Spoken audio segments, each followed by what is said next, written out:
Caso do Igor Eduardo Cabral, o ex-jogador de basquete que vocês viram até em diversas imagens, né, espancando a namorada dentro de um elevador, com alguns desdobramentos sobre surtos, ciúmes, ameaças.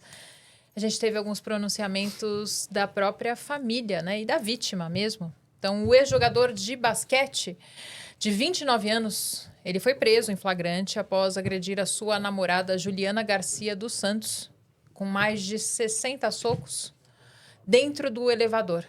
Ela mora em Natal, Rio Grande do Norte, e o caso foi registrado por câmeras de segurança e investigado pela Polícia Civil como tentativa de feminicídio.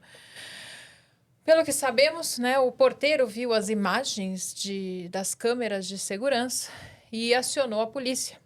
E, pelo que eu entendi também, o ex-jogador largou, né, a namorada dentro do elevador e quem acabou auxiliando foram os vizinhos.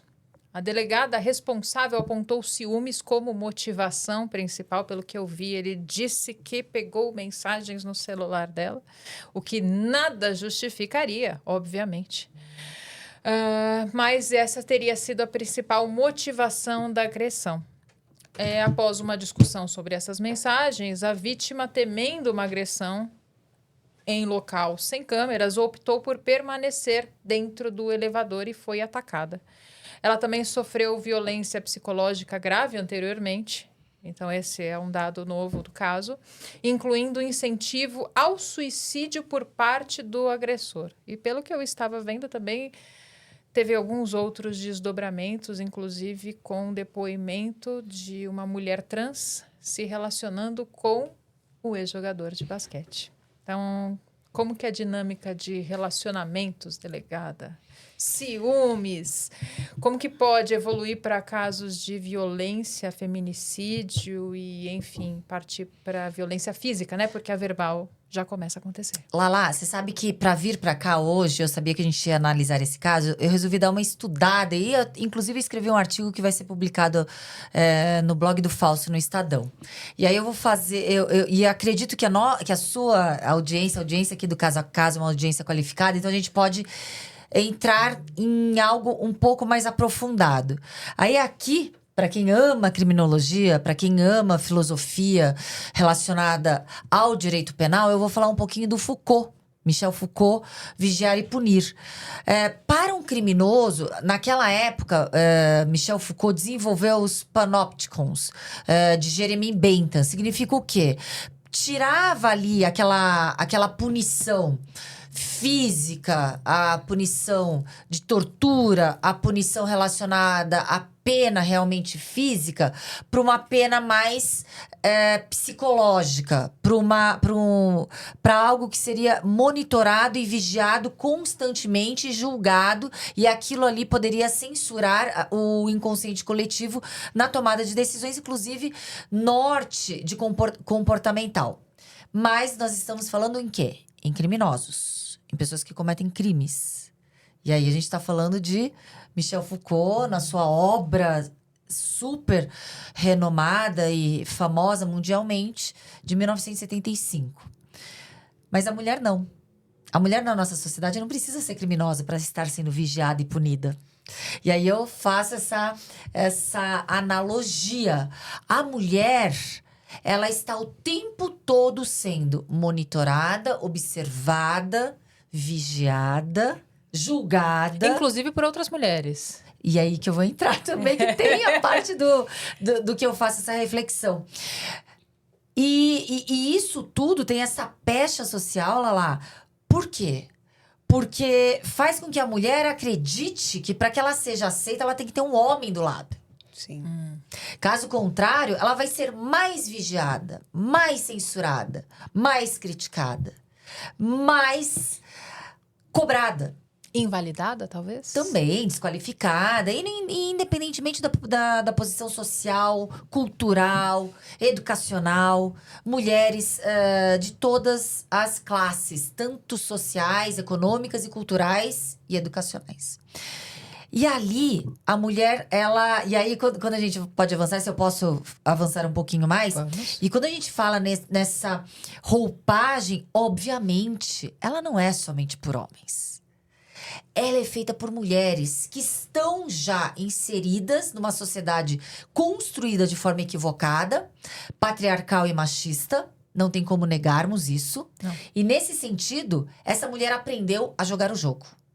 Esta mulher que aprendeu a jogar o jogo de forma desequilibrada. Pera, mas como assim aprendeu a jogar o jogo? A mulher que já está inserida nessa sociedade, e eu tô falando de mulheres que têm a síndrome da abelha rainha. Alguém já ouviu falar nisso? Não, por Essas favor. mulheres que têm a síndrome da abelha rainha são justamente as mulheres que perpetuam de forma mais severa essa desigualdade entre homens e mulheres. São aquelas que aprendem a jogar o jogo e sabem que, para que ela seja aceita, ela tem que aceitar essa desigualdade. Ser submissa Essa e estar injustiça. naquele papel patriarcal de que a mulher está servindo o homem. Sim, e por isso que ela fomenta, e ela é educadora. E aqui eu não tô sendo machista, mas eu tô sendo realista. Quem educa as crianças, os filhos, na maior parte, São as mães. são as mães. Tudo bem, eu tô falando 50 anos atrás, mas quem me educou foi minha mãe. Ah, mas você tinha pai e mãe? Tinha. Mas o que valia era a educação da minha mãe.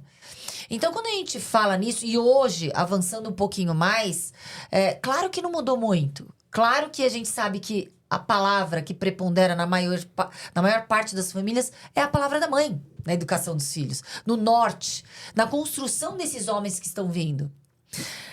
E essa mulher que de forma mais severa julga ainda outras mulheres de forma mais severa, perpetua essa sociedade que nos julga 24 horas. Então, o que faz? O que tem a ver uma vítima que apanhou? Você está querendo culpar uma culpabilidade, uma responsabilidade da vítima? Não. Mas aquela vítima aprendeu que ela tem que suportar o insuportável. Aquela vítima aprendeu que se ela impedir uma falta de educação, um abuso, uma falta de respeito, ela pode estar sendo mimizenta. Ela pode estar encalhada e solteira pro resto da vida. Então vamos suportar o insuportável. E aí, gente, aí é um recado para todas e todos que estão nos assistindo. Não dá para aceitar o que nos faz mal ou o mínimo nos deixa desconfortável. Porque tem muitas relações tóxicas que o ciúme, né? Muitas vezes, ele está com ciúmes de mim, que bonitinho, me ama. Enfim, e não tem nada a ver com isso. É um sapato que machuca. Joga fora. Joga fora, esse sapato nunca vai prestar.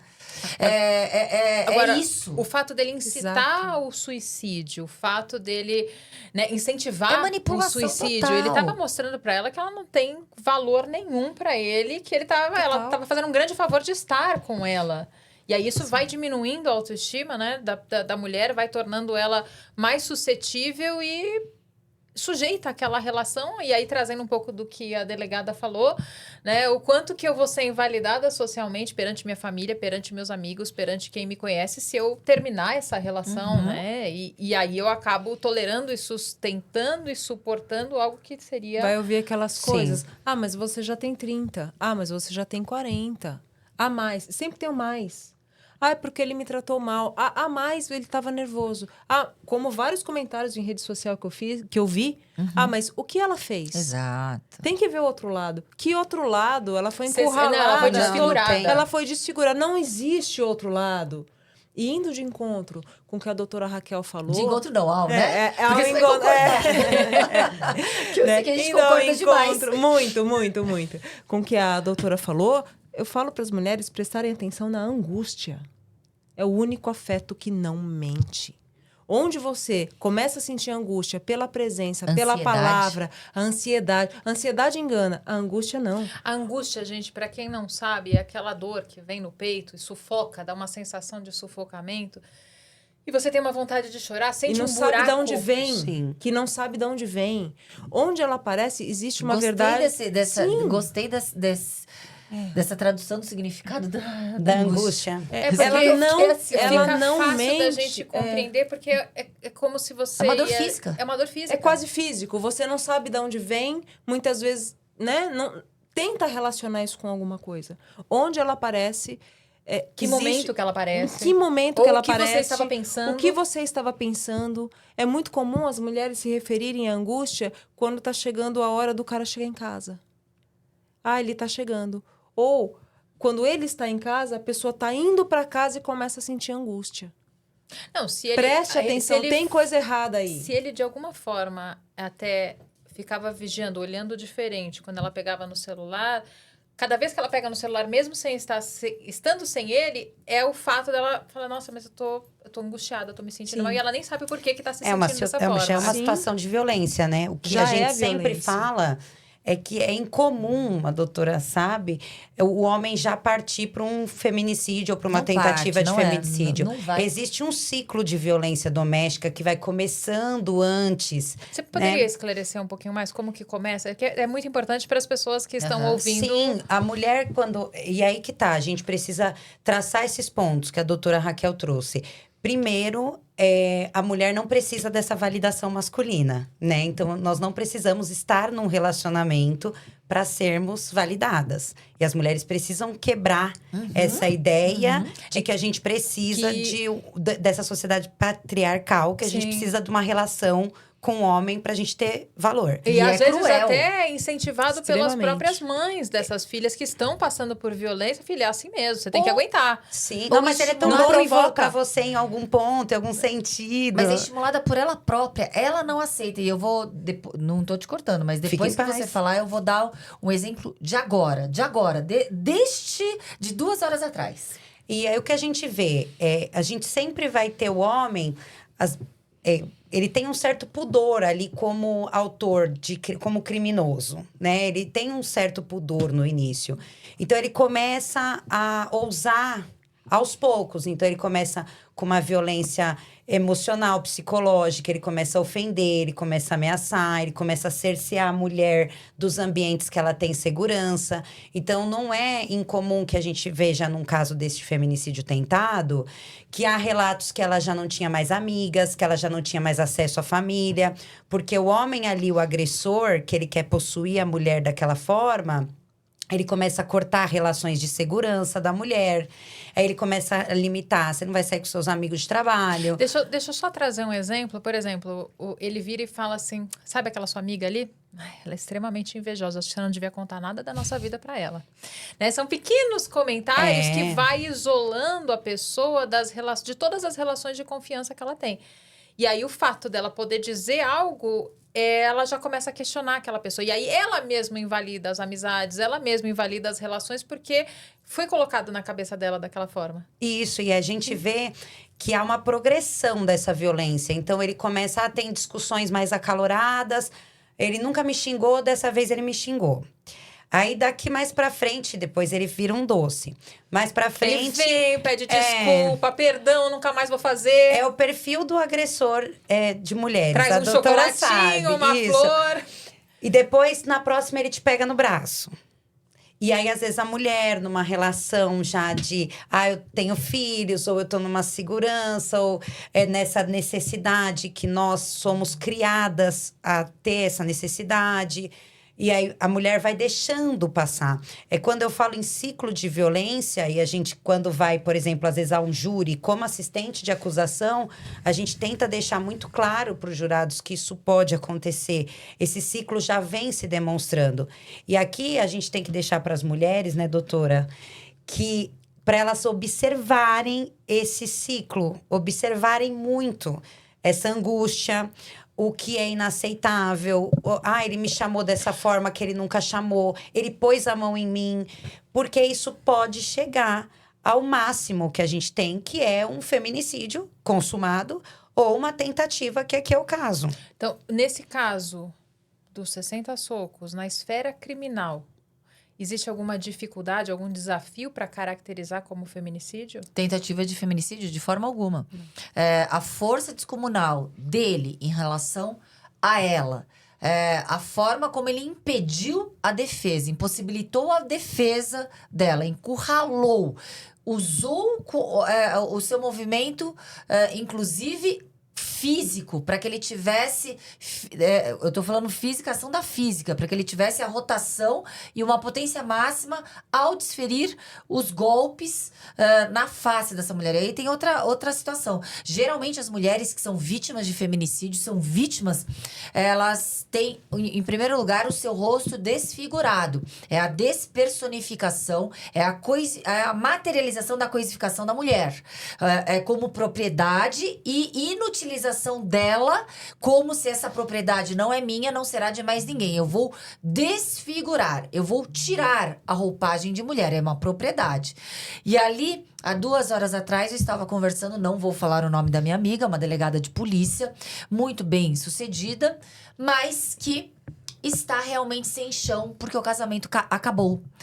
Mas há muito tempo ela já me fala, eu sinto sentimento de amizade, eu não sinto sentimento de amor homem fraterno. e mulher. E eu falando, mas o que impede você ter coragem de romper? Tudo isso que a gente acabou de falar. Essa construção social que inevitavelmente vai fazer parte da nossa construção mental. De que nós temos a obrigação de ter uma família perfeita. E se nós casamos, a nossa obrigação é permanecer. E se o casamento não der certo, o fracasso é único e exclusivamente da mulher. Então, eu falei assim, mas será que o que tá te fazendo mal, com essa angústia, ansiedade, essa tristeza, não é a desconstrução daquele sonho idealizado? Mas você acredita que no caso dela, ela foi permitindo que as coisas acontecessem e por uma questão de validação social, ela se permanecia na relação e por uma fragilidade psicológica... Olha, ela não... Vou ser sincera que ela não... muito... As pessoas não falam para as outras. Porque, claro, você não quer acreditar que aquilo tudo está acontecendo. Que aquele amor se transformou em outro tipo de amor. Que o seu casamento não é como você idealizou. E claro que ela não... É óbvio que a minha amiga não me contou todas as nuances dessa situação. Mas a mensagem principal é... Mesmo que não tenha agressão, mesmo que você tenha certeza que não é isso que você almejou como um amor de homem e mulher, você também... Isso eu não tô falando independência econômica, dependência emocional. Não tô falando de nenhum outro fator que prepondera também para que as mulheres não se livrem das algemas invisíveis de um relacionamento abusivo. Eu estou falando dessa amarra social, desse inconsciente coletivo que cobra com que, se a gente é uma mulher completa, temos que ter um casamento e temos que permanecer no casamento. Nossa, mas a gente está em 2025, a gente está falando numa metrópole. Mas é assim que funciona, infelizmente. E essa relação é totalmente umbilical quando a gente fala na agressão contra a mulher. Porque se a mulher não aceita nenhum desvio de tratamento, essas relações não se sustentariam. E aí os homens teriam que se reinventar em relação a saber que... Porque nenhum agressor começa sendo agressor. Todo agressor começa sendo um príncipe encantado. Tudo aquilo que aquela mulher idealizou. Nenhum agressor conquista uma mulher dando um tapa na orelha dela, gente. Todo agressor conquista mostrando a melhor parte dele. E é aquele bombardeio do amor, retirada do amor, isolamento, ignorar a presença dela, e essa manipulação deixa, assim, qualquer um fragilizado. Mas, gente, é chocante ver o fato dele incitar o suicídio dela, né? A tentativa de suicídio. E aí eu pergunto para a perita os impactos físicos e psicológicos mais comuns em vítimas que sofrem agressões tão intensas e prolongadas. Olha, depende muito de cada caso. De cada pessoa, de como cada pessoa, dos recursos psíquicos de cada pessoa. Mas num caso desse, imagina dela. Olha, eu acho que feridas vão ficar. Né? Eu acho que as memórias vão ficar. Muito provavelmente ela vai ter dificuldades de relacionamento.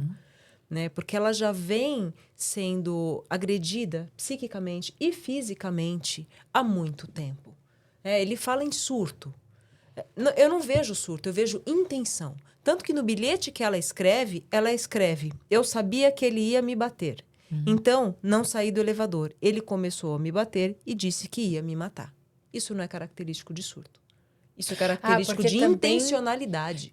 Teve uma questão associada que ele teria um diagnóstico de transtorno do espectro autista, que não tem nenhuma relação, e que ele teve uma crise fóbica de claustrofobia, mas a porta estava aberta. Não, mas eu acho que é importante a gente falar, né? Porque para quem não conhece, pode até colar. Né? Tanto é que isso em algum momento na cabeça dele fez sentido. Olhando o DSM, ele vai falar pra gente que a claustrofobia é um transtorno de ansiedade caracterizado por um medo intenso, desproporcional e irracional de espaços confinados. Ninguém fala em surto de agressividade dando 60 socos em alguém. Tá? O que a pessoa vai... Até tão direcionado pro rosto, inclusive, né? Ele não estava se debatendo se sozinho. ele é fóbico num ambiente confinado, o principal comportamento é de evitação. Ele não vai entrar no ambiente confinado, ele vai ficar longe. Ele pode até ficar xingando ela de longe, mas ele não vai entrar. O que ele poderia apresentar? Fisicamente, taquicardia, sudorese, tremores, falta de ar, dor no peito, náuseas ou sensação de formigamento. São sintomas clássicos. Do ponto de vista emocional, pânico, desespero, dificuldade de concentração ou irritabilidade. Ninguém está falando num surto agressivo. E pelo que ela descreve, do que ele fez, do que ele ameaçou, enquanto ele batia nela, que ela não conseguia nem falar, né? Ela escreveu isso. Essa parte do depoimento foi o maxilar escrita, dela foi totalmente porque ela tinha deslocado. fraturas no rosto que ela não conseguia falar. Não mostram nenhum descolamento da realidade.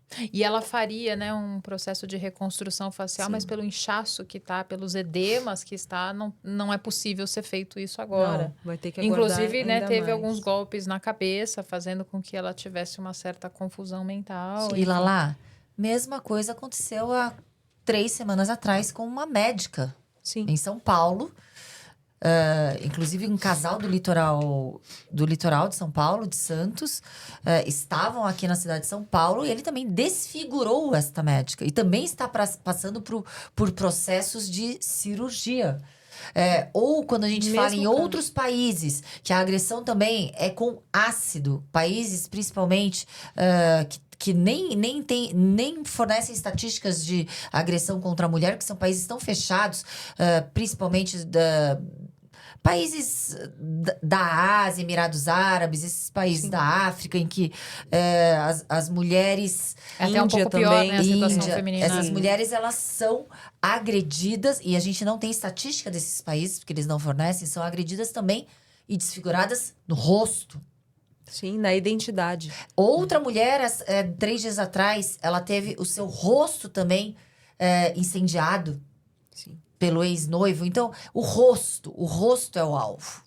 Sim, nos casos de feminicídio, onde isso é consumado, a doutora já viu vários, né? É muito comum o rosto desfigurado, o rosto e o ventre, que são os símbolos femininos. Também facadas nos seios, fogo, pisoteio, socos, instrumentos contundentes, como pedra, taco de beisebol, sempre focalizados nessas regiões, naquilo que significa a identidade, naquilo que significa o feminino sobre o qual ele não tem controle.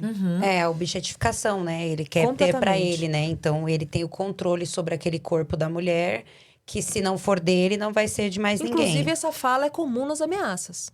Você não vai ficar comigo, você não vai ficar com mais ninguém. Agora, peraí. Ele, pelo que eu tô vendo, ele começou essa discussão num churrasco, dentro do próprio condomínio.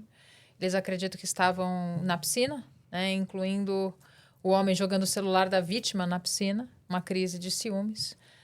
Aí a gente já começa, né, a se questionar se nesse churrasco havia álcool e se esse álcool poderia ter sido suficiente para ele ter o impulso de agredi-la, né? Não sei o que vocês pensam. Olha, para mim, qualquer circunstância que vai ser levantada agora, qualquer justificativa, isso não exclui o fato do feminicídio tentado, né? Ali ele não consumou realmente a morte não se consumou por uma circunstância alheia à vontade dele, que é a tentativa. Porque, para mim, fica evidente que a intenção era matar, que o dolo direto em matar. Inclusive, ele falou, né? Eu vou te matar, sim. Depoimento. Às vezes, até testemunhas podem ter ouvido isso vai também ser trazido para o processo. E o que vale também a gente dizer aqui nesse espaço de informação é que hoje o feminicídio já é um crime autônomo. Que eu vi muitas pessoas falando de tentativa de homicídio. E hoje em dia a gente já não fala mais isso. A gente já fala numa tentativa de feminicídio. Que o feminicídio é um crime autônomo com uma pena maior do que a pena do homicídio. Então a gente já tem uma imputação legal maior ali para ele. E ele não consumou aquela situação porque realmente, mas a vontade dele era aquela. E sabe o que é curioso? Ele está preso, ele tem claustrofobia, né? Mas ele tá numa cela com mais 6 e não teve surto pra cima desses 6. Aliás, eu tava até vendo, Não é inclusive, estranho? que ele pediu pra mudar de cela, né? Pra Tadinho. estar em outra cela separada, porque talvez, né, a gente É poderia porque ele vai até- ser muito bem recebido É. na carceragem. Porque são crimes que nem o crime aceita. Né? Os estupros, os feminicídios, apesar desse aumento aí, eu trouxe até a estatística de 2024, nós tivemos um aumento de 19% nos feminicídios e também nos feminicídios tentados, e de 19%. Então, apesar da lei, apesar da informação, a gente não está dando conta disso. Tivemos uma queda nos homicídios de 5,4%, mas os feminicídios tem uma coisa que está assustando. Tá? E eu estou falando da relação entre 2023 e 2024. Entre 22 e 23 já teve um aumento considerável. Então, assim, eu acho que a gente precisa pensar em políticas públicas e educacionais, porque só o aumento da pena não está resolvendo.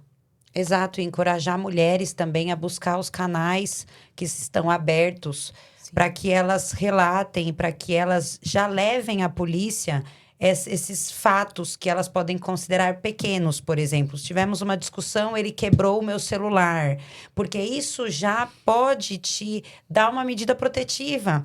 Essa pequena violência em relação a um feminicídio tentado, por exemplo, isso pode evitar que o máximo aconteça.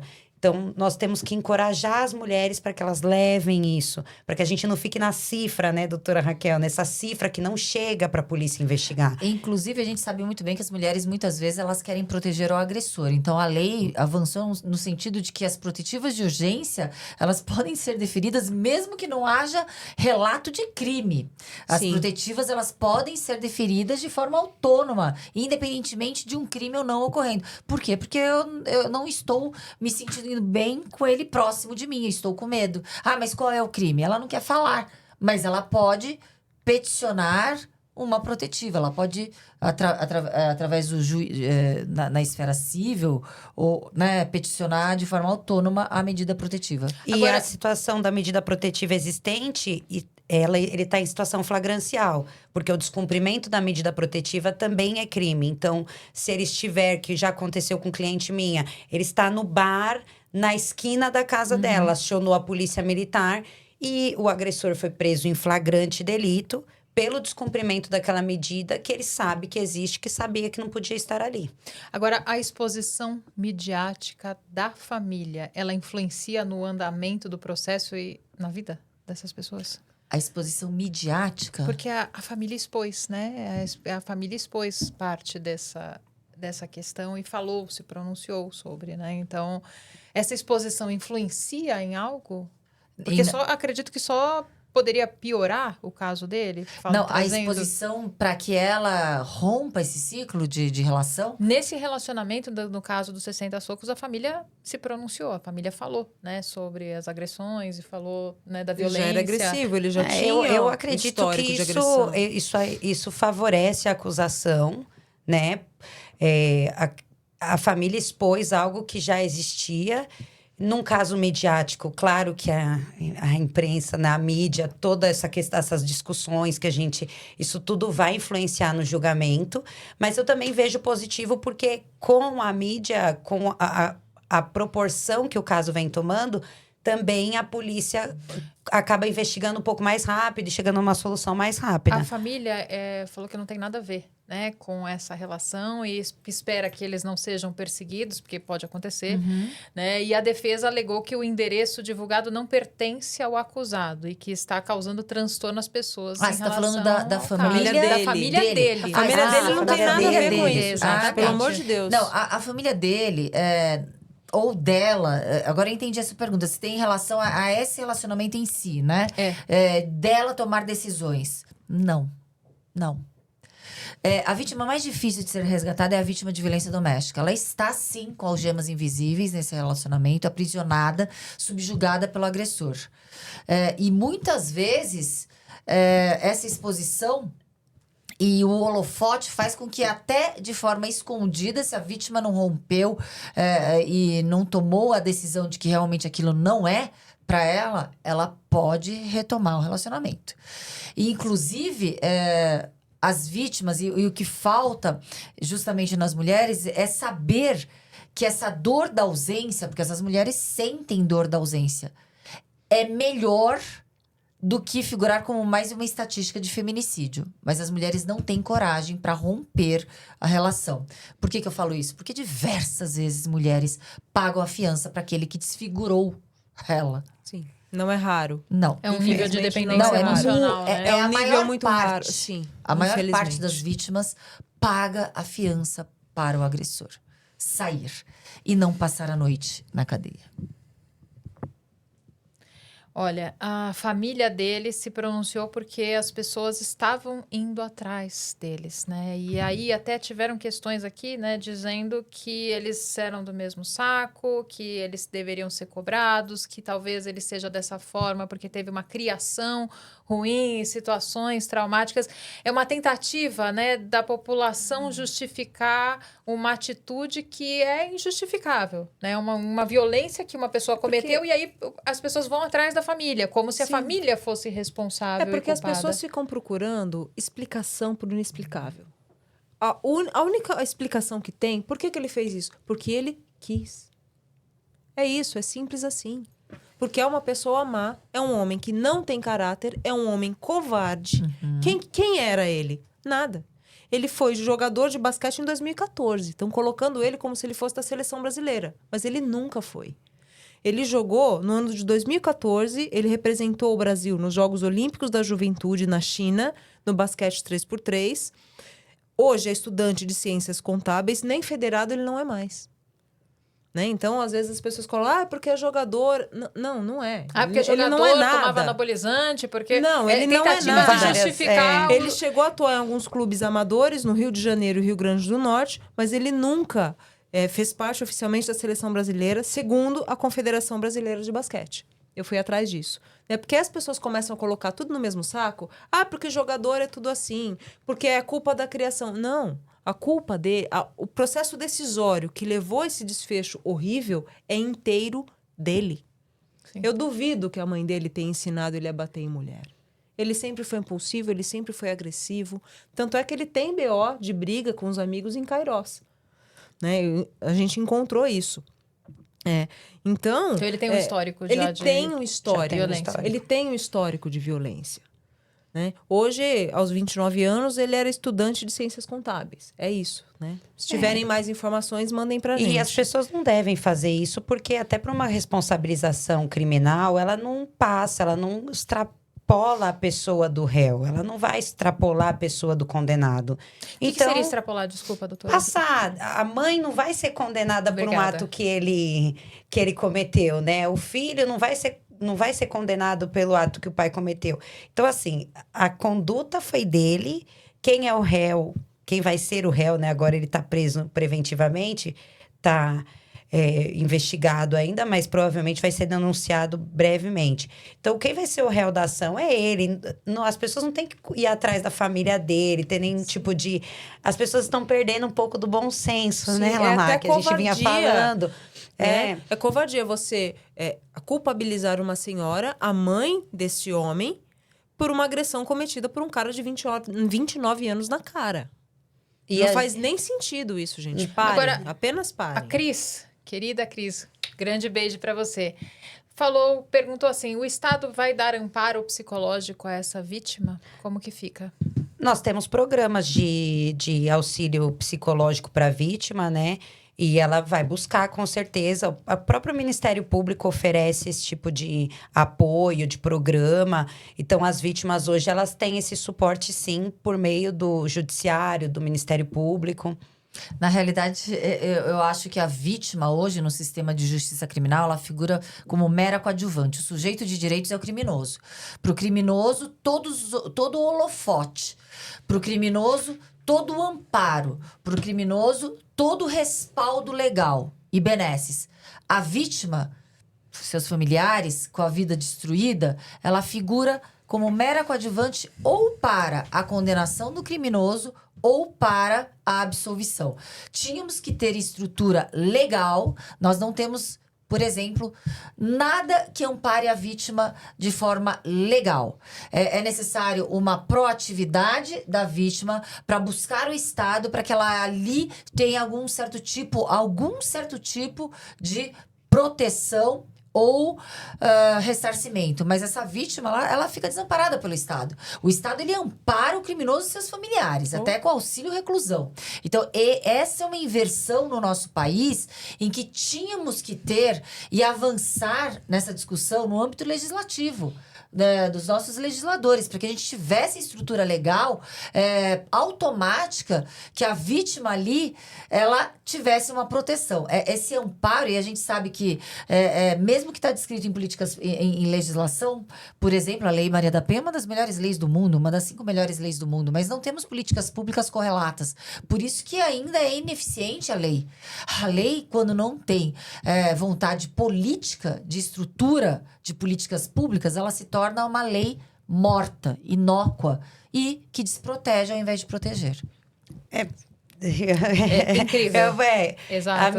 A minha fala foi no sentido de que existem programas, mas é evidente que pelo número de mulheres e o número de vítimas, como a delegada trouxe, nós temos uma ineficiência. Mas falta investimento.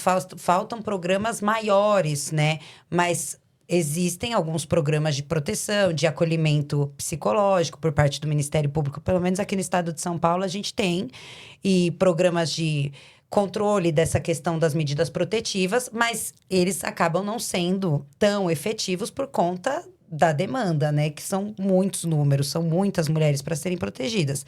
Mas, de certa forma, eles existem. Eu acredito que falta vontade política, porque a partir do momento em que o criminoso ele vai para o sistema carcerário, a família dele automaticamente pode buscar o auxílio reclusão. Essa vítima, ela pode processar anos o Estado, porque perdeu um ente querido. Ou porque ficou lesionada de forma permanente, ela teve uma lesão permanente, uma incapacidade permanente de algum membro. E aí... porque ele vai ser preso, mas ele não vai ficar pro resto da vida preso. E aí vai tendo atenuantes e vai tendo redução de pena. E aí uma hora ele volta a ter vida, mas ela nunca mais vai ter a vida dela. A segurança pública é um direito social que deveria ser uma obrigação o tempo todo cobrada do Estado.